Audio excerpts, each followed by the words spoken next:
سورۃ الفاتحہ قرآن حکیم کی پہلی سورت ہے، اور یہ پورے قرآن کا مقدمہ بھی ہے۔ اس کو الفاتحہ بھی کہا جاتا ہے، یعنی کھولنے والی، یعنی قرآن اسی سے آ کے کھلتا ہے، یہ قرآن کی چابی ہے۔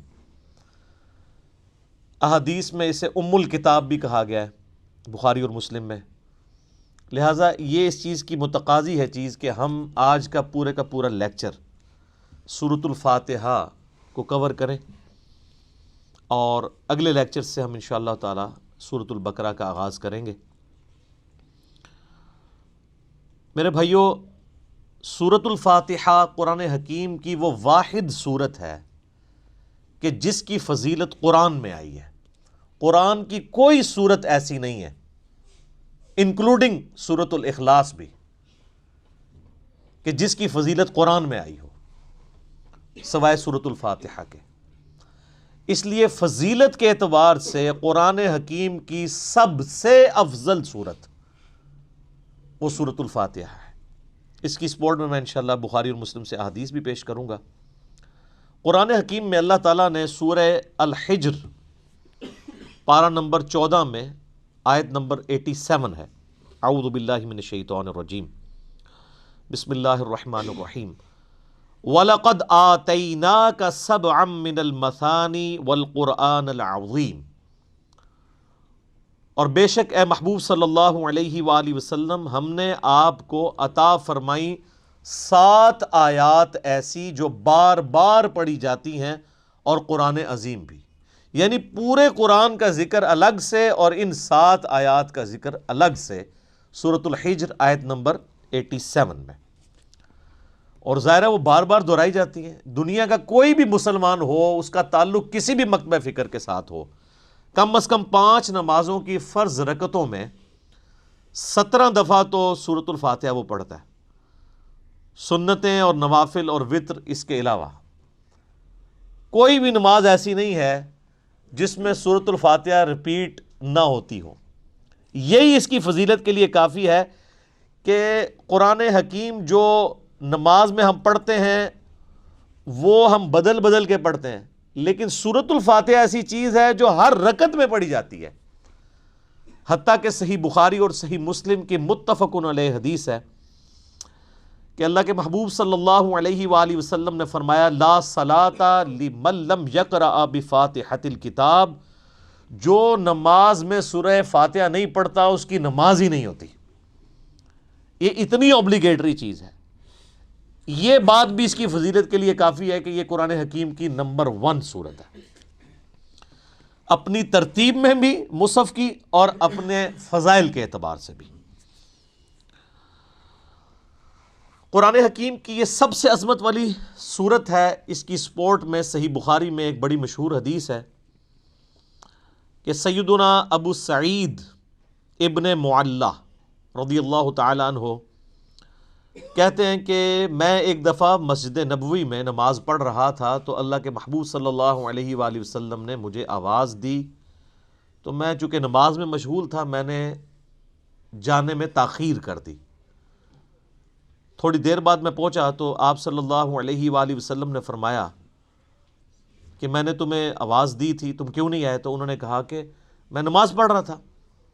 تو آپ صلی اللہ علیہ وآلہ وسلم نے فرمایا، کیا تم نے اللہ کا یہ حکم نہیں سنا؟ سورۃ الانفال کی آیت آپ نے پڑھی، استجیبوا للہ والرسول اذا دعاکم، جب اللہ اور اس کا رسول تمہیں پکاریں فوراً ان کی آواز پہ لبیک کہو۔ اس کائنات میں ایک ہی ہستی ایسی ہے مخلوقات میں کہ جو اگر عین نماز کی حالت میں بھی کسی کو بلائیں تو نماز توڑ کر نہیں، نماز چھوڑ کر اسی حالت میں ان کی خدمت میں حاضر ہونا یہ فرض ہے، سورۃ الانفال کی اس آیت کے تحت اور بخاری کی اس حدیث کے تحت، اور وہ امام اعظم محمد رسول اللہ صلی اللہ علیہ وآلہ وسلم کی مبارک ذات ہے۔ نماز توڑ کر نہیں، کیونکہ نبی علیہ السلام کی طرف جانا اللہ کے ایک حکم سے دوسرے حکم کی طرف جانا ہے۔ وہ جہاں پہ نماز اس نے چھوڑی ہوگی، اگر 1 رکعت پڑھی ہے، 2 پڑھی ہیں، 3 پڑھی ہیں، تو آ کر وہیں سے اپنی نماز شروع کرے گا، اس کی نماز ٹوٹے گی بھی نہیں۔ اس پہ اجماع امت ہے۔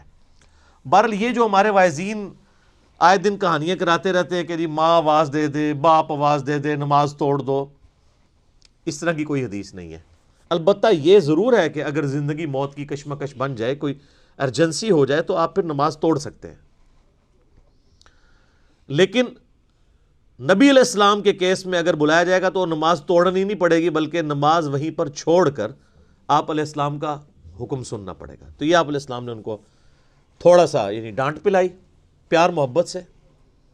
پھر آپ نے اس صحابی کا ہاتھ اپنے ہاتھوں میں پکڑا اور پھر فرمایا کہ میں اس مسجد سے باہر نکلنے سے پہلے تمہیں قرآن حکیم کی سب سے عظیم صورت سکھاؤں گا۔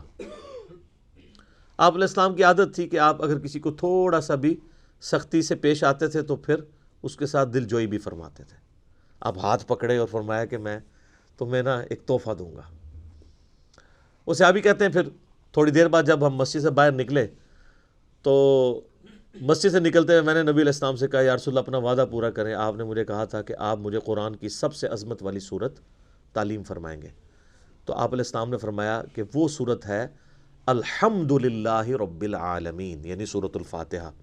اور پھر آپ علیہ السلام نے ساتھ ہی یہ سورہ ہجر کی آیت نمبر 87 بھی پڑھی کہ یہ وہ جو قرآن حکیم میں آیا ہے وَلَقَدْ آتَيْنَاكَ سَبْعًا مِّنَ الْمَثَانِي وَالْقُرْآنَ الْعَظِيمِ، یہ ہے وہ صورت جو قرآن حکیم میں اللہ نے مجھے عطا کی، جو 7 آیات بار بار دہرائی جاتی ہیں۔ اور پھر آپ علیہ السلام کے بخاری میں الفاظ ہیں، یہ ام الکتاب ہے، یہ قرآن کی ماں ہے، قرآن کی جڑ اس میں ہے، اسی سے پورے قرآن کا درخت نکل رہا ہے۔ فاتحہ بھی ہے، ام الکتاب بھی ہے، اور یہ وہ 7 آیات ہیں جو سورہ ہجر میں آئی ہیں۔ تو سورہ ہجر کی اس آیت کے کانٹیکسٹ میں کتاب التفسیر چیپٹر میں امام بخاری اس حدیث کو لے کر آئے ہیں۔ یہ حدیث کافی ہے اس کی فضیلت کے لیے۔ اچھا، یہ تو سورہ اعظم تھی نا قرآن کی۔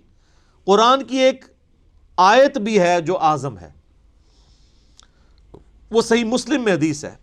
ابی ابن کعب، جن کے بارے میں بخاری مسلم میں آتا ہے کہ 4 بندوں سے قرآن سیکھو، ان میں ایک عبداللہ ابن مسعود ہیں اور ایک ابی ابن کعب ہیں اور سیدنا سالم ہیں، یہ ان میں سے ایک ہیں۔ تو ابی ابن کعب کہتے ہیں کہ نبی علیہ السلام نے مجھ سے ایک دن پوچھا کہ جانتے ہو کہ قرآن کی سب سے اعظم آیت کون سی ہے؟ تو انہوں نے کہا یا رسول اللہ صلی اللہ علیہ وآلہ وسلم، میرے اندازے کے مطابق قرآن حکیم کی سب سے عظیم آیت اللہ لا الہ الا هو الحی القیوم، آیت الکرسی، سورہ بقرہ کی آیت نمبر 255 ہے۔ تو آپ علیہ السلام نے اپنا ہاتھ ان کے سینے پہ مارا محبت کے ساتھ اور فرمایا ابو منذر، تمہیں یہ علم مبارک ہو، یعنی نبی علیہ السلام نے ان کے علم کے اوپر ان کی تحسین فرمائی کہ تمہیں میرے بتائے بغیر تم نے صحیح اندازہ لگایا کہ قرآن حکیم کی سب سے اعظم صورت جو آیت ہے وہ آیت الکرسی ہے۔ بخاری سے پتہ چلا کہ سب سے اعظم صورت سورۃ الفاتحہ ہے، مسلم شریف سے پتہ چلا سب سے اعظم آیت الکرسی ہے۔ تو اس سے یہ بات بھی کلیئر ہوگی کہ جو لوگ کہتے ہیں نا وہ احادیث میں ہے سواد اعظم، وہ سب سے بڑا گروہ جو ہے اس کو پکڑ لینا، اور وہ سب سے بڑا گروہ ہر ملک میں ڈیفرنٹ ہوتا ہے۔ یعنی آپ بنگلہ دیش میں جائیں گے تو وہاں سب سے بڑا گروہ دیوبندی ہے، پاکستان میں سب سے بڑا گروہ بریلوی ہے، سعودیہ میں چلے جائیں گے اہل حدیث بڑا گروہ ہے، ایران میں چلے جائیں گے شیعہ بڑا گروہ ہے۔ تو وہاں اعظم سے مراد تعداد میں بڑا نہیں ہے، عظمت میں بڑا۔ ورنہ سورۃ الفاتحہ کی تو 7 آیات ہیں اور سورہ بقرہ کی 286، تو وہ ہونی چاہیے تھی سورہ اعظم۔ اور آیت الکرسی سے بھی لمبی ایک آیت جو ہے وہ آیت دین جو ہے سورہ بقرہ کے اندر موجود ہے۔ تو یہ عظمت کا ذکر ہو رہا ہے۔ اچھا میرے بھائیو، صحیح مسلم میں ایک اور حدیث ہے، ابن عباس رضی اللہ تعالیٰ عنہما کہتے ہیں کہ نبی علیہ السلام کے پاس ایک دفعہ جبرائیل علیہ السلام بیٹھے ہوئے تھے، ظاہر صحابہ نے نہیں دیکھا، آپ علیہ السلام نے بتایا۔ تو اچانک ایک آواز ان کو زوردار سنائی دی، یہ صحیح مسلم کی حدیث ہے۔ تو حضرت جبرائیل علیہ السلام نے نگاہ اٹھا کے اوپر دیکھا اور کہا یا رسول اللہ، آج آسمان کا ایک ایسا دروازہ کھلا ہے جو آج سے پہلے کبھی نہیں کھلا تھا، اور اس دروازے سے ایک فرشتہ زمین پر اترا ہے۔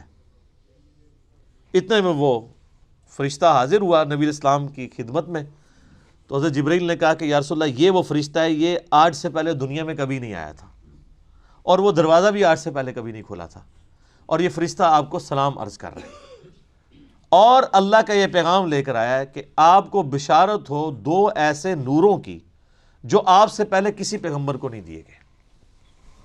ان میں سے پہلی چیز سورۃ الفاتحہ ہے، اور دوسری چیز سورہ البقرہ کی آخری دو آیات، آمن الرسول بما انزل الیہ من ربہ والمؤمنون۔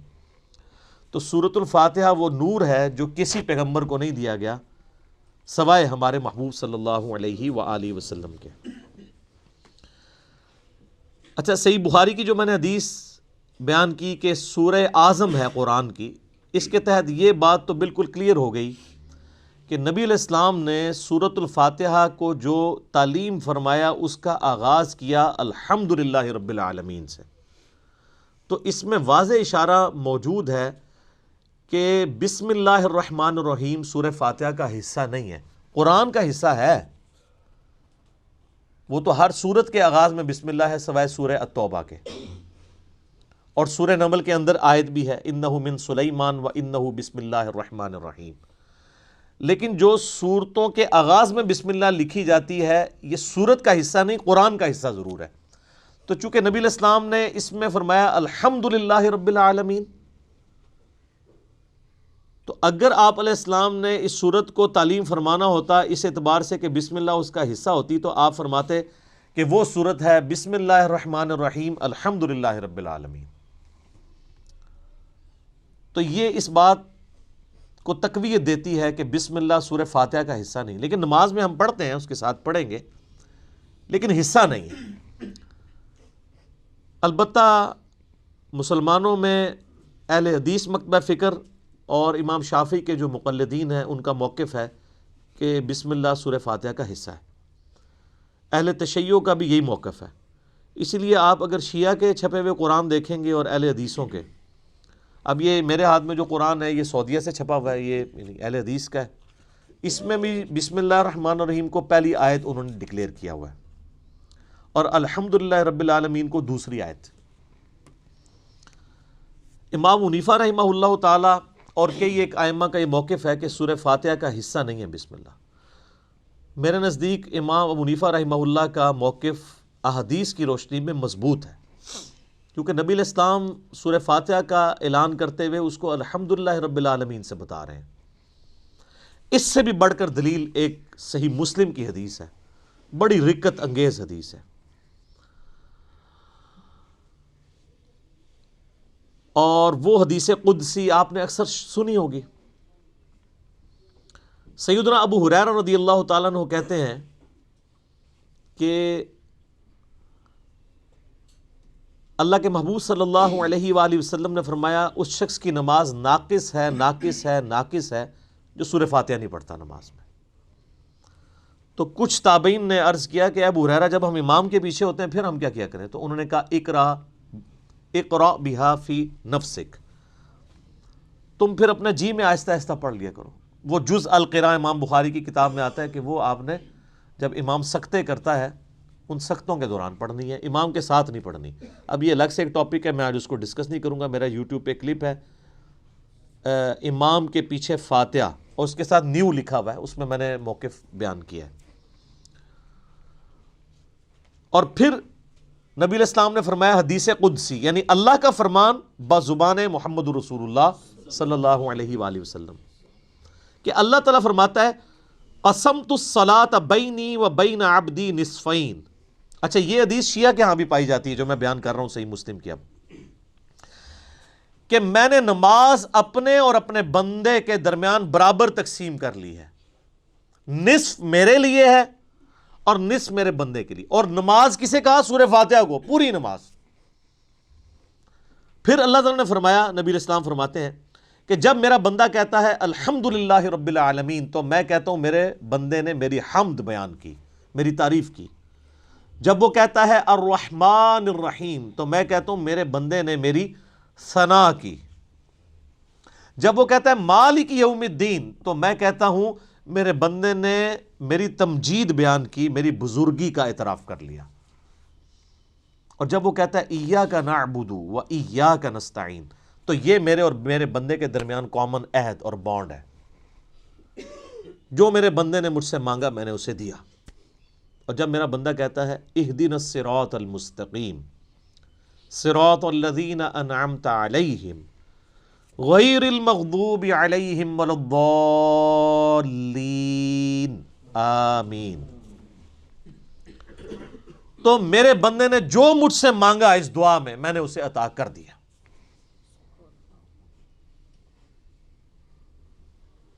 یہ حدیث بھی اس بات کا ثبوت ہے کہ سورہ فاتحہ کا حصہ بسم اللہ نہیں ہے، ورنہ تو یہ سٹارٹ یہاں سے ہوتی کہ جب میرا بندہ کہتا ہے بسم اللہ الرحمن الرحیم تو میں کہتا ہوں میرے بندے نے میرے نام سے آغاز کیا.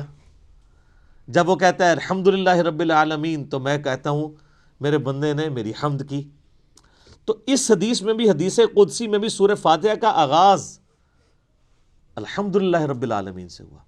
لہذا اہل تشیع اور اہل سنت میں اہل حدیث اور شافعی ہیں جو شوافع، ان کا موقف مضبوط نہیں ہے اس مسئلے میں.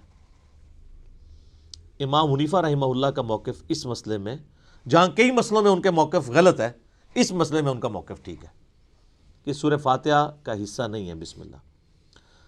اس سے بھی بڑھ کر بخاری و مسلم میں حدیث ہے، انس ابن مالک کہتے ہیں میں نے پوری زندگی نبی علیہ السلام کے پیچھے نماز پڑھی، اس کے بعد حضرت ابوبکر کے پیچھے، پھر حضرت عمر کے پیچھے، پھر حضرت عثمان کے پیچھے. میں نے ان چاروں میں کسی کو بھی قرات کا آغاز نماز میں بسم اللہ سے کرتے ہوئے نہیں سنا، ہمیشہ الحمدللہ رب العالمین سے سنا. وہ ثنا تو خاموشی سے پڑھی جاتی ہے نا، اور بسم اللہ بھی. قرات کا آغاز وہ کرتے تھے الحمد سے. اس کا مطلب ہے کہ وہ سورہ فاتحہ سے اسے الگ سمجھتے تھے. اور مسلم میں تو یہاں تک الفاظ ہیں، بلکہ وہ حضرت انس بن مالک تو انکار ہی کر رہے ہیں. وہ کہتے ہیں کہ نبی علیہ السلام اور حضرت ابوبکر و عمر سورہ فاتحہ سے نہ پہلے بسم اللہ پڑھتے تھے نہ بعد میں، یعنی اگلی سورہ سٹارٹ کرنے سے پہلے بھی بسم اللہ نہیں پڑھتے تھے، کنٹینیوشن کے ساتھ پڑھتے تھے. بعض محدثین نے اس کی توجیہ بیان کی کہ اس سے مراد ہے کہ بلند آواز سے نہیں پڑھتے تھے، کیونکہ ثنا اور بسم اللہ آہستہ آواز سے پڑھنا تو ثابت ہے. تو آہستہ آواز سے پڑھنا ہی اس بات کی دلیل ہے کہ اس کو فاتحہ سے الگ کر کے پڑھتے تھے، لہٰذا وہ فاتحہ کا حصہ نہ ہوا. اچھا، اب ٹیکنیکلی اس کو آپ سمجھیں کہ سورہ فاتحہ کی یہ 7 آیات کیسے پوری ہوتی ہیں. مسلم میں جو یہ ہے نا الفاظ کے آدھی میرے لیے آدھی میرے بندے کے لیے، تو پھر سورہ فاتحہ آدھی ہوتی ہوگی نا کہیں پہ، کیونکہ آدھی میرے لیے اور آدھی میرے بندے کے لیے. تو آئیں پھر آدھی کر کے دیکھ لیتے ہیں. وہ سٹارٹ ہو رہا ہے اس حدیث میں جب میرا بندہ کہتا ہے الحمدللہ رب العالمین تو میں کہتا ہوں میرے بندے نے میری حمد کی. الرحمن الرحیم میرے بندے نے میری ثنا کی. مالک یوم الدین میرے بندے نے میری بزرگی کا اعتراف کیا. 3 آیتیں ہوگی. اس کے بعد آتا ہے ایاک نعبد و ایاک نستعین، یہ میرے اور میرے بندے میں کامن ہے، لہٰذا یہ آیت پھر سینٹر میں ہو گئی، کیونکہ تینوں پہلی آیات جو ہیں وہ اللہ کی تعریف ہے. الحمدللہ رب العالمین، الرحمن الرحیم، مالک یوم الدین. ایاک نعبد و ایاک نستعین عہد ہے، اور کہا یہ کامن ہے، مراد یہ سینٹر میں ہے.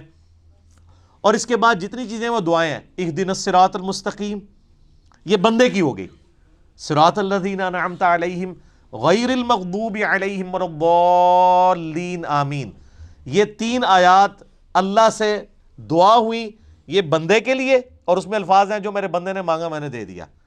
پہلی 3 اللہ کی ثنا، اور سینٹر والی ایاک نعبد و ایاک نستعین کامن بانڈ. ٹھیک ہو گیا؟ اس سے بھی مزے کی بات، ایاک نعبد و ایاک نستعین بھی سینٹر ہو جاتی ہے. یہ ایک آیت ہے نا، ایاک نعبد، اے اللہ ہم تیری عبادت کرتے ہیں، یہ بھی اللہ کی تعریف. و ایاک نستعین، اور دعا تجھ سے کرتے ہیں. واو پہ آگے سینٹر بنتا ہے. اس واو سے پہلے 3.5 آیات اس طرف ہیں اور 3.5 آیات اس طرف ہیں. یہ بالکل سینٹر بنتی ہے واو، ایاک نعبد. اور وہ اسی لیے حدیث میں ہے نا یہ کامن ہے. کامن کیوں ہے؟ ایاک نعبد میرے بندے نے میری عبادت کی، و ایاک نستعین میرے بندے نے مجھ سے مانگا. اور کیا مانگا؟ اہدنا الصراط المستقیم صراط الذین انعمت علیہم غیر المغضوب علیہم ولا الضالین آمین. تو یہ اتنی مضبوط دلیل ہے، یہ جتنے دلیل کیا کتنے دلائل میں نے سامنے رکھ دی ہیں کہ جس کے بعد کوئی گنجائش نہیں رہتی کہ کوئی بندہ ہٹ درمی پہ اور ضد پہ آ جائے.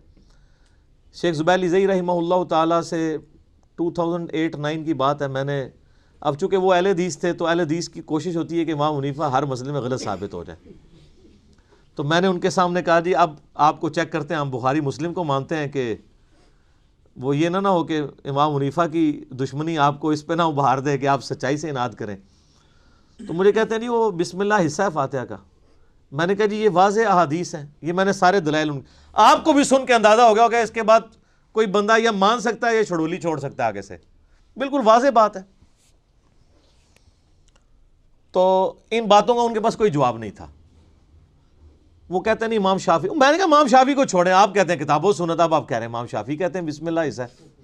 ہم آپ کو بخاری مسلم سے ثابت کر رہے ہیں کہ سورہ فاتحہ کا حصہ نہیں ہے بسم اللہ۔ بہرحال نماز میں بھی پڑھیں گے، قرآن میں بھی پڑھا جائے گا، قرآن کا حصہ ہے سورہ فاتحہ سے پہلے پڑھنا، اور نماز میں بھی ہم بسم اللہ پڑھنا سنت ہے، بسم اللہ پڑھ کے ہی سورہ فاتحہ پڑھی جاتی ہے۔ جب بالکل پہلی دفعہ پڑھی جائے گی پھر تو اعوذ باللہ بھی پڑھا جائے گا، یہ بھی ذہن میں رکھیے گا۔ پہلی رکعت میں تو اعوذ باللہ سے بھی سٹارٹ کریں گے، باقی رکعتوں میں صرف بسم اللہ سے۔ کیوں؟ قرآن جب بھی پڑھا جائے گا نا تو اعوذ باللہ سے آغاز ہوگا۔ ایون آپ نے قرآن پڑھتے پڑھتے تلاوت روک دی، بند کی، کسی سے گپ شپ کی، دوبارہ پڑھیں گے تو اعوذ باللہ سے۔ اور اس کا حکم جو ہے سورۃ النحل آیت نمبر 98 میں موجود ہے، فَإِذَا قَرَأْتَ الْقُرْآنَ فَاسْتَعِذْ بِاللَّهِ مِنَ الشَّيْطَانِ الرَّجِيمِ، پس تو جب بھی قرآن کی قرات کرنے لگے تو اللہ کی پناہ حاصل کر لیا کر شیطان مردود کے اگینسٹ۔ کیوں؟ اگر آپ شیطان کے اگینسٹ اللہ کی پناہ نہیں حاصل کریں گے تو قرآن پڑھ کے آپ غلط رزلٹ بھی نکال سکتے ہیں، اس میں قرآن کا قصور نہیں ہے۔ اگر ایک اچھی گاڑی ہے اس پہ ڈرائیور غلط بیٹھ گیا جا کے ٹھوک دیتا ہے تو گاڑی کا تو قصور نہیں ہے۔ تو قرآن حکیم سے غلط رزلٹ جان بوجھ کے لوگ نکال سکتے ہیں، جب تک کہ اپنے آپ کو قرآن کے سامنے سرنڈر نہ کریں اور اللہ تعالیٰ کے سامنے اپنے آپ کو پیش نہ کریں شیطان کے اگینسٹ کہ یا اللہ تو ہی پناہ دے ہمیں اس کے اگینسٹ، ورنہ قرآن حکیم وہ پڑھیں گے تو اس سے غلط رزلٹ بھی نکال سکتے ہیں، وَلِعَوْذُ بِاللَّهِ تعالیٰ، اس لیے حکم دیا گیا۔ اچھا، بخاری مسلم کی ایک حدیث بڑی مزے کی ہے۔ صحابہ کرام کا قافلہ کہیں جا رہا تھا، راستے میں انہوں نے ایک جگہ پانی کے لیے پڑاؤ کیا، تو وہاں پہ ایک قبیلہ آباد تھا، انہوں نے صحابہ کرام کی کوئی مہمان نوازی نہیں کی، لیکن اسی دوران ان کے قبیلے کے سردار کو ایک سانپ یا بچھو نے ڈس لیا۔ یہ حدیث بخاری میں بھی ہے اور مسلم میں بھی۔ تو جب وہ سانپ اور بچھو نے ڈس لیا تو وہ صحابہ کرام کے پاس آئے اور کہا کہ تم میں سے کوئی ایسا ہے جو جھاڑ پھونک کر سکتا ہو، دم ڈال سکتا ہو زہریلے جانور کا؟ تو ایک صحابی نے کہا ہاں مجھے ایک دم آتا ہے، لیکن میں یہ بکریوں کا پورا ریوڑ اس کے عوض معاوضہ لوں گا۔ مرتے کیا نہ کرتے، پھنسے ہوئے تھے، انہوں نے کہا ٹھیک ہے۔ اس نے جا کے دم ڈالا سورہ فاتحہ پڑھ کے، تو حدیث کے الفاظ ہیں وہ بندہ اس طرح ہو گیا جیسے مردہ زندہ ہو جاتا ہے اس کے اثر سے، دم کے۔ بکریوں کا ریوڑ والے کیا۔ اب صحابہ کرام میں اختلاف ہو گیا، ایک گروہ نے کہا کہ یہ تو آپ نے قرآن پڑھنے کی اجرت لے لی ہے، یہ تو حرام ہے، زیادہ پرہیزگار لوگ بھی ہوتے ہیں نا۔ دوسروں نے کہا نہیں ہم نے معاوضہ لیا، بالکل ٹھیک ہے۔ بہرحال یہ طے پایا کہ نبی علیہ السلام سے جا کے فیصلہ کروائیں گے۔ آپ علیہ السلام کے پاس آئے تو آپ صلی اللہ علیہ وآلہ وسلم نے پہلے تو اس کی تحسین کی کہ تو نے یہ بہت بڑی انوینشن کی ہے، تجھے کس نے بتا دیا کہ سورہ فاتحہ میں اتنی شفا ہے؟ سورہ فاتحہ شفا بھی دیتی ہے۔ اور پھر آپ علیہ السلام نے فرمایا ان احق ما اخذتم علیہ اجرا کتاب اللہ، سب سے بہترین چیز جس کے اگینسٹ تم معاوضہ طلب کر سکتے ہو وہ اللہ کی کتاب ہے۔ اور پھر آپ علیہ السلام نے فرمایا کہ وہ جو بکریاں لی ہیں نا اس میں سے کچھ حصہ مجھے بھی دو تاکہ امت کے لیے کنفرم ہو جائے کہ یہ مال حلال ہے۔ انہی حدیث کے تحت قرآن حکیم کی جو تعلیم کی اجرت ہے نا، نمازیں پڑھانے کی اجرت نہیں میں بات کر رہا، قرآن کی تعلیم کی اجرت لینا وہ جائز ہے ایز اے ٹیچر۔ جیسے آپ باقی علوم حاصل کرتے ہیں تو پیمنٹ کرتے ہیں نا، چاہے ٹیوشن کے لیے جائیں یا اسکول کے لیے، ویسے ہماری طرح بغیر پیسے لیے پڑھائیں وہ تو بہت اعلیٰ درجے کی چیز ہے۔ تو اسی کے تحت جو ہے نا وہ آپ علماء سے پوچھیں نا نمازیں پڑھانے کی تنخواہ لے رہے ہیں، وہ کہتے ہیں نہیں نہیں نہیں ہم تو تعلیم کی لیتے ہیں، اور تعلیم دیتے بھی کوئی نہیں۔ اب تو بچوں کو لوگوں نے بھیجنا ہی چھوڑ دیا مسجد کے اندر۔ تو بل ایسی مساجد جہاں پر ٹیچرز جو ہیں وہ قرآن حفظ کر رہے ہیں، قرآن کی تعلیم دے رہے ہیں، اور پیرلل میں وہی ٹیچرز باری باری نماز پڑھاتے ہیں، تو وہ تو بغیر تنخواہ کے ہی پڑھا رہے ہیں، وہ تنخواہ تو تعلیم کی لے رہے ہیں۔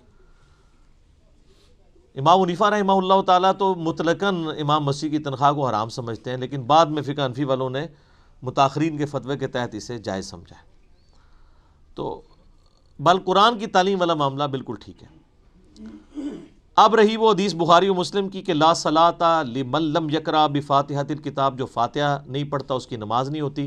اس پہ میرا آپ کلپ نیو امام کے پیچھے فاتحہ والا دیکھ لیں، میں نے یہ ثابت کیا ہے دلائل کی روشنی میں، پھر 20-25 منٹ اور لگ جائیں گے، کہ اگر تو جہری نمازیں ہیں تو آپ امام کی قرات غور سے سنیں گے، وہ قرآن کا حکم ہے واضح سورۃ الاعراف میں، وَإِذَا قُرِئَ الْقُرْآنُ فَاسْتَمِعُوا لَهُ وَأَنصِتُوا لَعَلَّكُمْ تُرْحَمُونَ۔ جب قرآن کی تلاوت ہو رہی ہو تو تم خاموشی اختیار کرو اور بڑے غور کے ساتھ سنا کرو تاکہ تم پر رحم کیا جائے۔ البتہ جو سری نمازیں ہیں جیسے عصر کی نماز ہے اور ظہر کی نماز ہے، اور جو جہری نمازیں ہیں ان کی بھی جو آخر والی رکعتیں ہیں وہ بھی سرن ہی ہوتی ہیں نا۔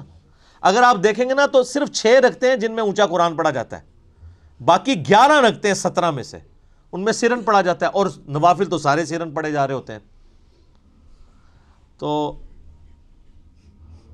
ان میں آپ امام کو غور سے سنیں، اور اگر امام سکتہ دے دے، جیسے جز القراء میں امام بخاری نے مقدمہ یہ پیش کیا ہے کہ قرآن کہتا ہے کہ جب قرآن پڑھا جائے خاموشی سے سنو، حدیث کہتی ہے فاتحہ کے بغیر نماز نہیں ہوتی، تو وہ کہتے ہیں اس کا آپٹیمل سولوشن یہی ہے جو سنن ابی داؤد میں حدیث بھی ہے کہ نبی علیہ السلام سکتے کیا کرتے تھے، رکوع میں جانے سے پہلے ایک سکتہ ہوتا تھا، اور حضرت ابو ہریرہ کہتے ہیں کہ امام کے سکتے کو فاتحہ کے لیے غنیمت سمجھو جز القراء میں۔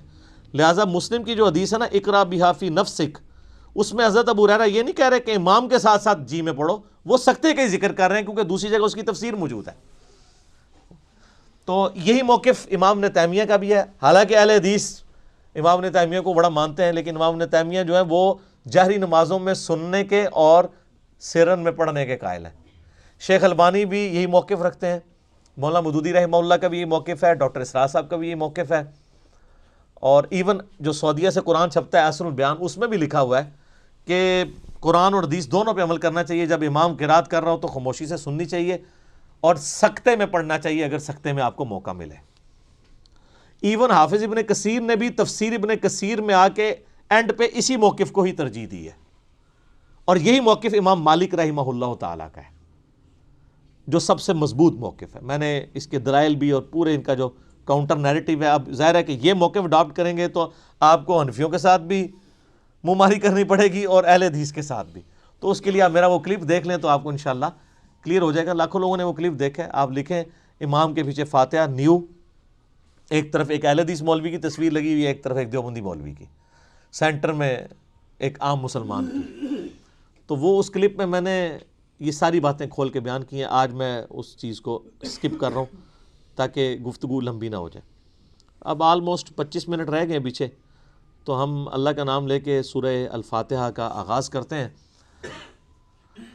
اعوذ باللہ من الشیطان الرجیم، بسم اللہ الرحمن الرحیم، الحمد للہ رب العالمین۔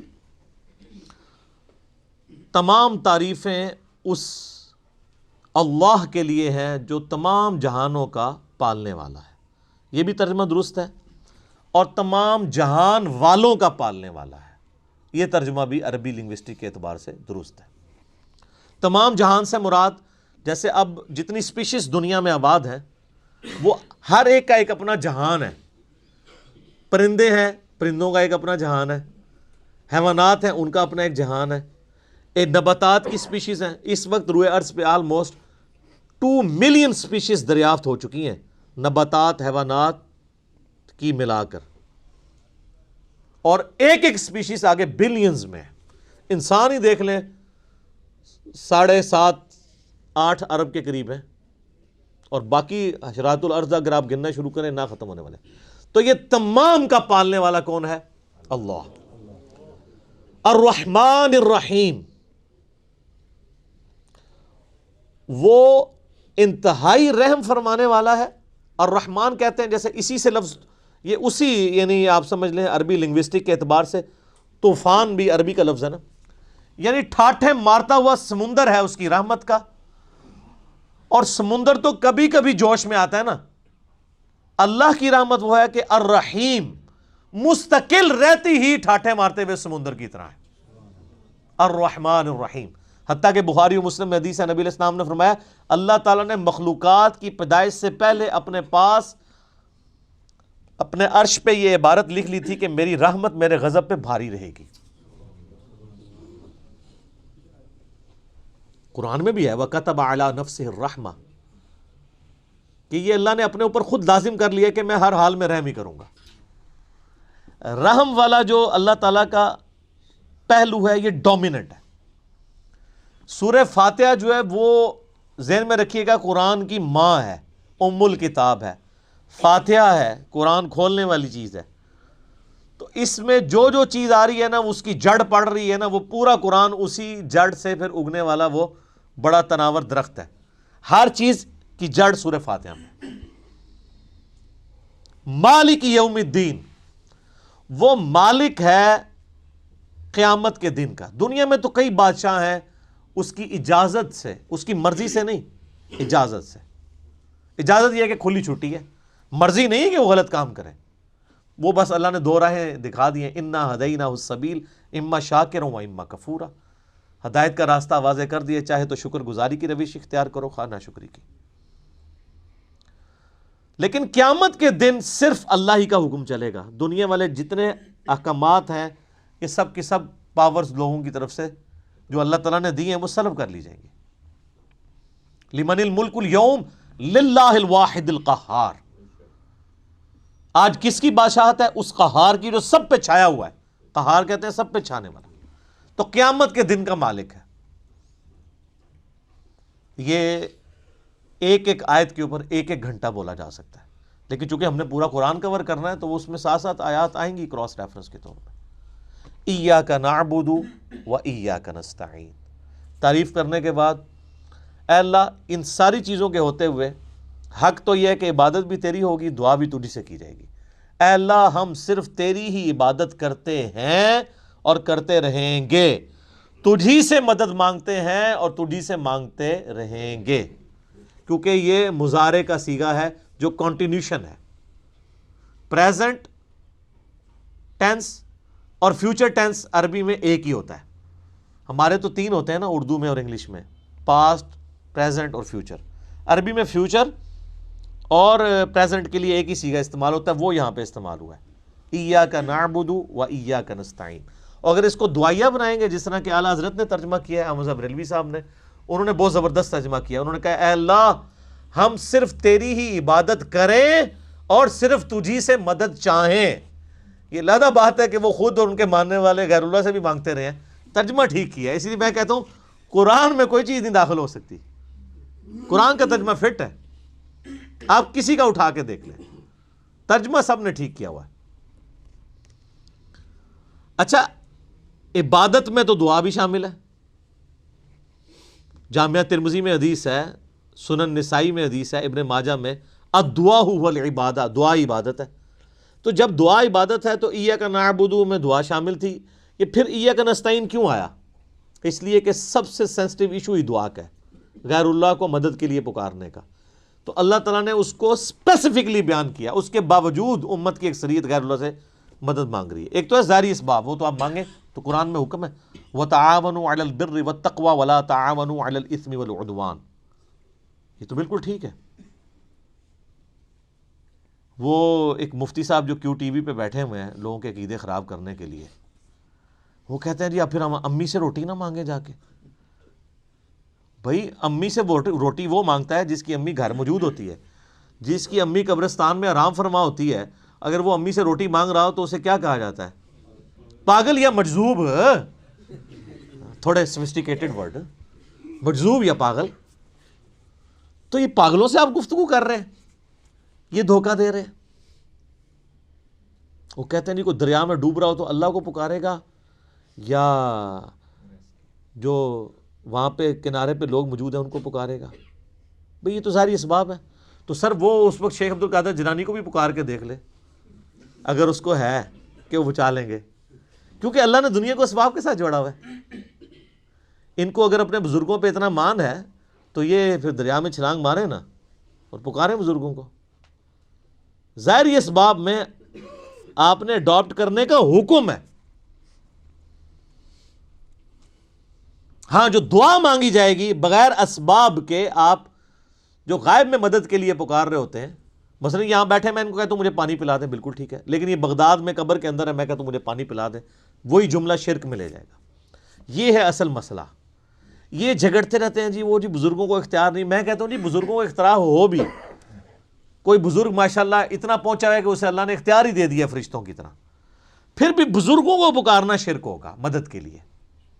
ویسے آپ نے محبت میں پکارنا ہے، آپ ضرور پکاریں، مدد کے لیے نہیں، ویسے اپنی محبت کا اظہار کریں. لبیک یا رسول اللہ کہیں، لبیک یا حسین کہیں، بالکل ٹھیک ہے، آپ محبت کا اظہار کریں. المدد نہیں. بارش کون برساتا ہے؟ اللہ. ڈیوٹی کس کی ہے؟ تو بارش فرشتوں سے مانگی جائے گی یا اللہ سے؟ اللہ سے. اچھا اگر کوئی فرشتوں سے مانگ لے کہ یار خیر اللہ نے ڈیوٹی لگائی ہے، سر وہ مشرک ہو جائے گا. اور یہ قرآن میں لکھا ہوا ہے. آپ پارہ نمبر 20 کھول لیں اگر کسی کو توفیق ہو. میں نے کئی بار سنا ہے، میں ایک جگہ بیٹھا ہوا تھا، وہاں پہ ایک شیعہ ذاکر بھی تھے. اب مجھے 2-3 دن پہلے، شیعہ عالم تھے بلکہ ذاکر نہیں تھے، 2-3 دن پہلے پتہ چلا ہے وہ فوت بھی ہو گئے. بہت علمی آدمی تھے، اللہ تعالیٰ ان کی مغفرت کرے. تو وہ ان کے ساتھی بیٹھے تھے، وہ کہتے ہیں جی ٹھیک ہے ہم یا علی مدد نہیں کہنا چاہیے، لیکن جو یا علی مدد کہتا ہے آپ اسے کیوں کہتے ہیں، وہ شرک کر رہا ہے. میں نے کہا اس لیے قرآن میں لکھا ہے. تو میں نے یہ آیت سورہ النمل کی آیت نمبر 62 پارہ نمبر 20 کے آغاز میں، امن یجیب المضطر اذا دعا ویکشف السوء ویجعلکم خلفاء الارض االہ مع اللہ. بھلا بتاؤ تو کون ہے جو مصیبت میں گھرے ہوئے شخص کی فریاد کو سنتا ہے اور اس کی تکلیف اس سے دور کرتا ہے، اور تمہیں اپنے ماں باپ کے مرنے کے بعد خلیفہ کرتا ہے اس زمین پر. االہ مع اللہ، کیا اللہ کے ساتھ کوئی اور الہ بھی ہے جس کی یہ کوالٹی ہو؟ قلیلا ما تذکرون، بڑے کم لوگ ہی نصیحت پکڑتے ہیں. تو میں نے کہا اللہ تعالیٰ کہہ رہا ہے کہ جس کے بارے میں تمہارا یہ عقیدہ ہے نا کہ وہ مصیبت اور پریشانی میں تمہارا مشکل کشا ہے، تو گویا الہ ہے وہ. اور سب سے پہلے تو مولا علی ان کے گریبان پکڑیں گے جنہوں نے مولا علی کے بارے میں عقیدہ گھڑ لیا. مولا علی بھی اپنی نمازوں میں اللہ کو پکارتے تھے. مولا علی کا ماننے والا بھی وہ ہوگا جو اللہ کو پکارے گا. پھر بڑے بڑے دھوکے ہیں جی، وہ کہتے ہیں جی وہ جی غیر اللہ سے مدد کہتے ہیں حرام ہے. اور کون کہتا ہے غیر اللہ سے مدد حرام ہے؟ آپ یہودی سے بھی مدد لیں. بخاری مسلم میں حدیث ہے، نبی علیہ السلام جب فوت ہوئے ہیں آپ کی زرہ ایک یہودی کے پاس گروی رکھی ہوئی تھی، لیکن جو سامنے موجود نہیں اس سے تو نہیں آپ اسباب کے طور پہ مدد لے سکتے. وہ جی قرآن میں غیر اللہ سے مدد کا ہے، کدھر ہے جی؟ وہ کہتے ہیں وَاسْتَعِینُوا بِالصَّبْرِ وَالصَّلَاةِ، نماز اور صبر سے اللہ کی مدد چاہو. تو وہ مدد تو اللہ کی چاہ رہے ہیں، یا یہ کہہ رہے ہیں کہ المدد یا نماز میری مشکل کشا، المدد یا صبر مشکل کشا. آگے نہیں پڑھتے ان اللہ مع الصابرین، صبر کرنے والوں کے ساتھ اللہ ہوگا. وہ کہتے ہیں جی حضرت عیسیٰ علیہ السلام نے کہا تھا من انصاری اللہ، کون ہے جو اللہ کے لیے میرا مشکل کشا بنے؟ وہ تو ظاہری اسباب میں. ہمارے نبی علیہ السلام کے بھی صحابہ آپ کے جو ساتھی تھے وہ آپ کے اسباب میں آپ کے مشکل کشا تھے، لیکن وہ والا مشکل کشا نہیں کہ جو آپ وہ سمجھ رہے ہیں. ورنہ اگر نبی کا مشکل کشا صحابہ اکرام تھے تو پھر تو ان کا مرتبہ اوپر ہو گیا. تو وہ صرف صحابہ مشکل کشا نہیں تھے، وہ یہودی جس نے نبی علیہ السلام کی زرہ گروی رکھ کے آپ کو کچھ دیا تھا وہ بھی مشکل کشا ہے. اور سب سے بڑا مشکل کشا سورج ہے. سورج اگر ختم ہو جائے تو زمین پہ نہ نباتات اپنا اگ سکتی ہیں، نہ حیوانات ان نباتات کو کھائیں گے، سب کچھ ختم ہو جائے گا. دنیا میں ہواؤں کا چلنا، موسموں کا بدلنا، یہ سب کچھ سورج کی وجہ سے ہے. تو کوئی کہتا ہے المدد یا سورج، کسی کے ذہن میں یہ وہم بھی آتا ہے کہ سورج مشکل کشا ہے، حالانکہ آپ کے بزرگ تو کچھ بھی نہیں کر سکتے جو کچھ سورج کر رہا ہے، اور سورج کو موت بھی نہیں ہے، یہ آپ کے بابے مر چکے ہیں. تو کہیں نا المدد یا سورج، کہیں گے نہیں جی سورج کا کیا کمال ہے، وہ تو اللہ نے اس کی ڈیوٹی لگائی ہوئی ہے، تو ہم اس کو کیوں پکارے، ہم اللہ کو کیوں نہ پکارے؟ تو بابوں کی بھی اگر ڈیوٹی لگی ہوئی ہے تو بابوں کو نہ پکارو، ویسے ڈیوٹی کو نہیں لگی ہوئی. اگر لگی بھی ہو for the sake of argument, تمہاری جعلی جو دلائل ہیں اس پہ ایگری کرتے ہوئے، پھر بھی ان کو نہیں آپ پکارو گے، شرک ہو جائے گا اور ناقابل معافی جرم ہو جائے گا. یہ اتنے سارے انہوں نے دھوکے دیے ہوئے ہیں، اور زیادہ تر ظاہری اسباب کے ذریعے دے رہے ہوتے ہیں۔ وہ جی صحیح بخاری میں حدیث ہے، ایک صحابی کی پنڈلی ٹوٹ گئی، وہ حضور کے پاس حاضر ہوا، آپ علیہ السلام نے ہاتھ پھیرا، بالکل ٹھیک ہے، لیکن آج اگر کسی کی پنڈلی ٹوٹے گی تو نبی علیہ السلام تو دنیا میں موجود نہیں ہے، اور اگر آپ کو اتنا شوق ہے تو آپ اپنی پنڈلی توڑیں، آپ کو روضہ شریف پہ لے جاتے ہیں، پتہ چل جائے گا جڑتی ہے کہ نہیں۔ نبی علیہ السلام دنیا میں موجود ہوں، ہم دعا کروانے کے لیے اپنے مسائل ان کے سامنے لے کے جائیں گے۔ تو اس میں کافی سارے دھوکے ہیں۔ میں نے 1.25 گھنٹے کا لیکچر دیا ہے دعا صرف اللہ ہی سے، مسئلہ نمبر 3، میرا ریسرچ پیپر نمبر 3 بھی ہے، دعا صرف اللہ ہی سے، جو ہزاروں لوگوں کے عقیدہ توحید کی اصلاح کا سبب بنا ہے، اسی کی ایکسٹینشن ہے مسئلہ نمبر 43، وسیلہ اور توسل کے صحیح احکام و مسائل۔ اس پہ گھنٹوں بولا جا سکتا ہے، جتنے انہوں نے لیم ایکسکیوزز ڈیوائز کیے ہوئے ہیں، جتنے دھوکے دیے ہوئے ہیں، اور پھر وہ کہتے ہیں دیکھیں جی وہ اگر وہ جو آپ پتہ ہے پچھلے کچھ کئی سال پہلے خانہ کعبہ شریف میں کرین گری تو کہتے ہیں وہ بزرگوں کے ماننے والوں کو موقع مل گیا، ان کا یہ کہتے تھے خود کش حملے ہوتے ہیں مزاروں پہ نہیں روکتے، تو اللہ نے کون سی کرین روک لی، اور اللہ کا تو دعویٰ ہی کہیں نہیں ہے کہ میں روکوں گا۔ وہ ابرا کے لشکر کو ایک دفعہ ہی تباہ کیا ہے، یزید نے جب کعبے پہ چڑھائی کی ہے تو اللہ نے برباد نہیں کیا اس لشکر کو، دنیا بقدر ایفرٹ ہے۔ صحیح بخاری میں حدیث ہے، قرب قیامت میں ایک پتلی ٹانگوں والا حبشی کعبے کی اینٹ سے اینٹ بجا دے گا، اللہ نے حفاظت وہ ابراہیم علیہ السلام کے لیے ایک دفعہ ہی آگ ٹھنڈی ہوئی ہے، کئی صحابہ جو ہیں وہ آگ میں جلائے گئے ہیں، رومن امپائر کی جنگوں میں تیل کے کڑاؤں میں ان کو ڈالا گیا ہے۔ لیکن آپ کا دعویٰ ہے کہ آپ کے بزرگ سب کچھ کر سکتے ہیں، ہم کہتے ہیں پاکستان کی بجلی پوری کر دیں۔ اچھا یہ بزرگ جب بیمار ہوتے ہیں، یہ تو آغا خان میں اور شفا انٹرنیشنل میں جاتے ہیں، آپ بیمار ہوتے ہیں آپ کو اٹھا کے مزار پہ لے جاتے ہیں۔ آمدہ کوئی بزرگ بیمار ہو چیخیں بھی مارتا رہے، اس کو کہ نہیں سر دسو جانا کیڑے مزار تے ہے، اسپتال نہیں تو کھڑنا۔ دنیا کے مہنگے ترین ہاسپٹلز میں یہ علاج کرواتے ہیں، آپ کو کہانیاں کرائیں گے کہ ہمارے پاس لے کے آؤ ہم بائی پاس کریں گے۔ کوئی دنیا کا بزرگ جو ہے وہ مجھے ختنہ کر کے بتائے، بائی پاس تو بہت بڑی چیز ہے، بلیڈ مارے بغیر، کیونکہ بائی پاس تو بغیر بلیڈ کے کرتے ہیں نا، وہ سب جھوٹ فراڈ، اور صحیح ہو رہا ہے آپ کے ساتھ، کیونکہ آپ نے دین بین لوگوں کے حوالے کیا ہوا، تو دیکھیں پھر آپ کے ساتھ کیا کر رہے ہیں وہ۔ اہدنا الصراط المستقیم، اے اللہ ہمیں چلا سیدھے راستے پر۔ یہاں بھی دھوکے دیتے ہیں، اور یہ سارے ہی بزرگ ٹھیک ہیں، سارے ہی راستے ٹھیک ہیں، اور قرآن میں تو راستے آئے کہ ہی نہیں ہیں۔ قرآن میں گمراہی جمع کے سیغے سے آئی ہے، ہدایت ہمیشہ سنگولر کے سیغے سے۔ ظلمات آیا گمراہی کے لیے، نور آیا، انوار نہیں آیا۔ تو قرآن کا ترجمہ ہی غلط کر رہے ہو۔ اہدنا الصراط المستقیم، اے اللہ ہمیں چلا سیدھے راستے پر، صراط الذین انعمت علیہم، راستہ ان لوگوں کا، راستے نہیں۔ وہ کہتے ہیں چاروں ہی حق پہ ہیں، پانچوں ہی حق پہ ہیں، سارے ہی ٹھیک ہیں، راستہ ان لوگوں کا انعمت علیہم، جن پر تیرا انعام ہوا۔ اور یہ آیت پڑھ کے اپنے بابوں کے نام لینے شروع کر دیتے ہیں۔ یہ بابے تو جمے بھی نہیں سن اس ٹائم جدو آیت نازل ہوئی ہے، اور پھر یہ بابے بھی مختلف ہیں۔ بریلویوں کے انعمت علیہم جو ہیں وہ مغضوبی علیہم ہیں دیوبندیوں کے، اور دیوبندیوں کے انعمت علیہم جو ہیں بریلویوں کے مغضوبی علیہم ہیں، اور وہ ضالین بھی ہیں۔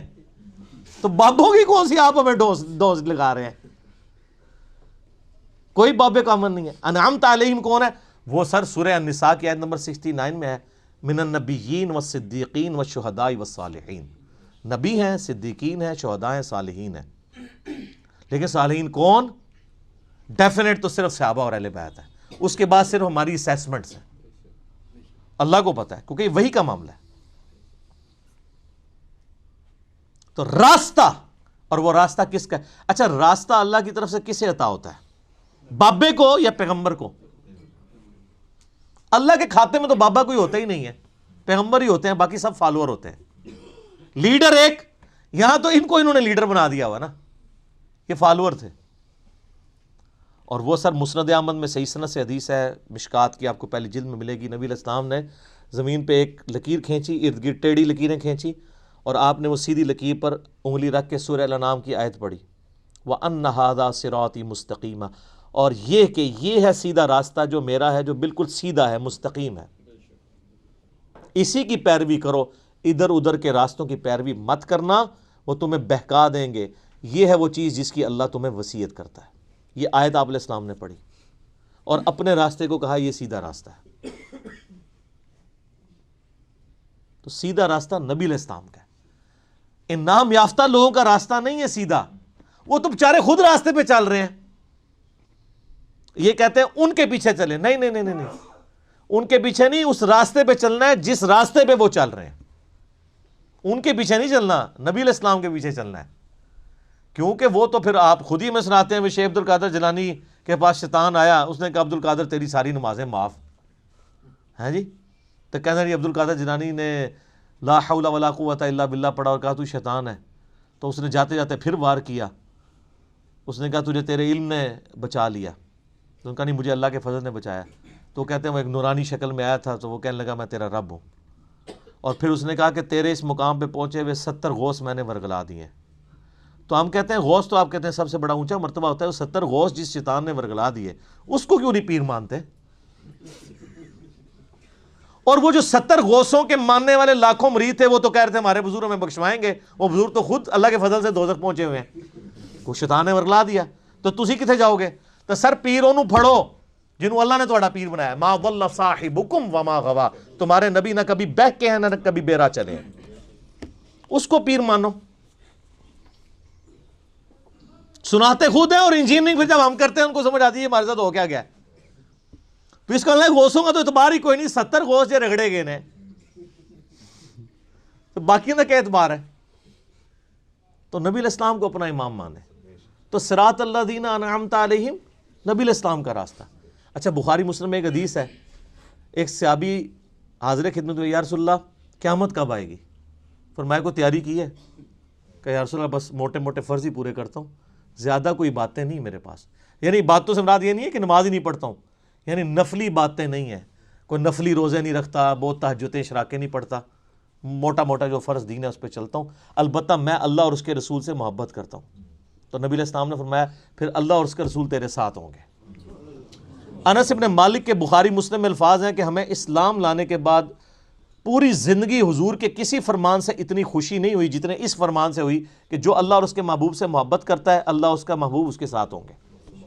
اور پھر انس بن مالک کے الفاظ ہیں بخاری کے اندر، اے اللہ میں رسول اللہ سے، ابو بکر سے، عمر سے محبت کرتا ہوں، گو میرے اعمال ان کے والے نہیں ہیں، لیکن پھر بھی تو قیامت والے دن مجھے ان کا ساتھ نصیب فرمانا۔ ہم بھی اللہ سے دعا کرتے ہیں کہ اللہ تعالیٰ قیامت الدن ہمیں نبی علیہ السلام، صحابہ کرام اور اہل بیت کا ساتھ نصیب فرمائے، آمین۔